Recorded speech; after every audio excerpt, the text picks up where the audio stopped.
Mandatory, Mrs. Charlotte D. Beard.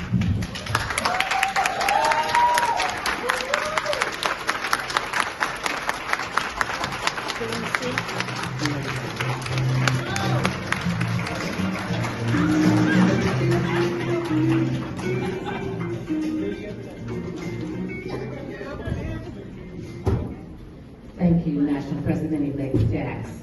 Thank you, sorry, Daphne, for bringing me on work to do. Thank you.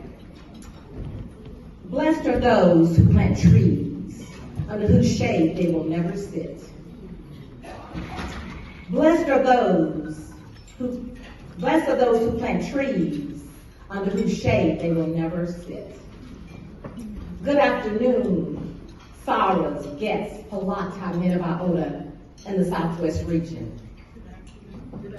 Thank you. We are the benefactors of shade trees planted by our convening founder, Lola Mercedes Parker, and 6 friends, Ethel T. Edwards, Mildred G. Harden, Harriet M. Robinson, Ophelia Harrison, Bernetta Trigg, and Marjorie Tyndall.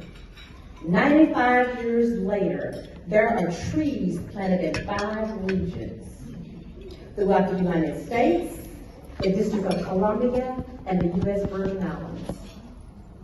Audubon London sorority has consistently operated without interruptions, even through one of the most horrendous global pandemics documented in modern time history, COVID-19, and probably in most of our lifetimes.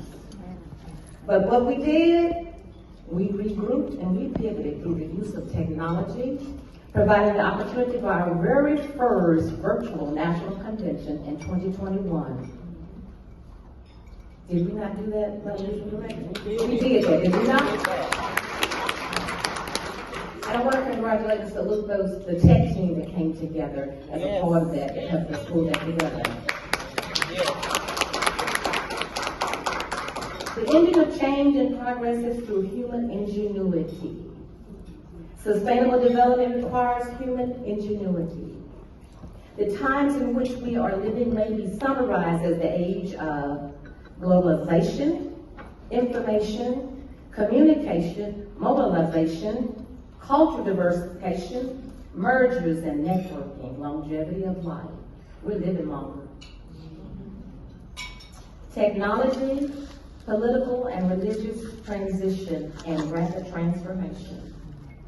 These particular areas are often interrelated. Globalization, communication, mobilization, technology, and political transformation all have a great impact and effect on our economic change.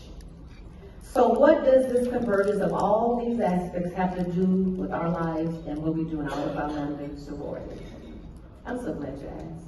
Glad you asked. So I want you to play along with me.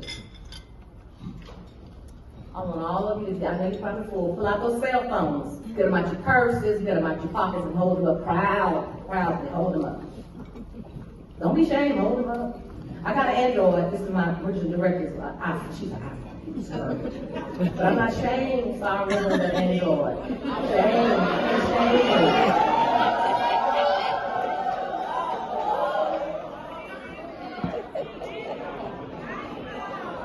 So let me ask you a question. I want to pose something to you. I want to ask you a question. Is this the best or the worst use of technology ever created? Think about it. Instant communication, connecting us immediately to friends and family, access to real-time change in the world, banking, shopping, travel, education, travel navigation, creating new sources of income for individuals and entrepreneurship. What in the world is a social influencer? What in the world is a social influencer? Well, if you don't know, let me tell you about it. These folks make big money based on how many followers that they can get garnered. A social influencer, they sit at home, probably in pajamas, taking pictures of themselves and making big money. That's the world that we're in. I thought, well, is it the best or the worst of technology use or not? Well, I thought about it. How much technology controls us in our usage and our time on a daily basis. So think about it, is it controlling us or are we controlling it? You know, every time something in my house goes out, you know, I was getting ready to go out last year to one national convention. I like having, because I called and talked to others at AT&T, they said, I'm gonna cut your phone off just for calling. Change is inevitable, change is necessary, change is possible, and change is now, and change is here. What will be your intentional purpose and your role in change within our development sorority and in your communities? What will be your intentional purpose in your change for that? Dr. Miles Monroe says that life is not meant to continue on what it has always been. It is meant to become the way it is supposed to be next. You know how we always say, well, we always did it like that. That's our go-to, right? We always did it like that. Well, so I'm gonna say this to my folks at home in Dallas. Caesar Clark, I know Caesar Clark, Pastor Caesar Clark. That's what Pastor Caesar Clark said. Well, and you know, he talked real slow. He said, well, try it. He said, don't work, you always go back to what you used to do. Y'all got it, right? Yeah. Planting trees whose shade you possibly will never sit under. Our foundation and legacy from June 1st, 1929 to March 23rd, 2024 is what has formed and molded and shaped us as an organization for 95 consecutive years, and the work that each of you do in your respective communities. We got the receipts. Sorry, Betty Wilson Jones.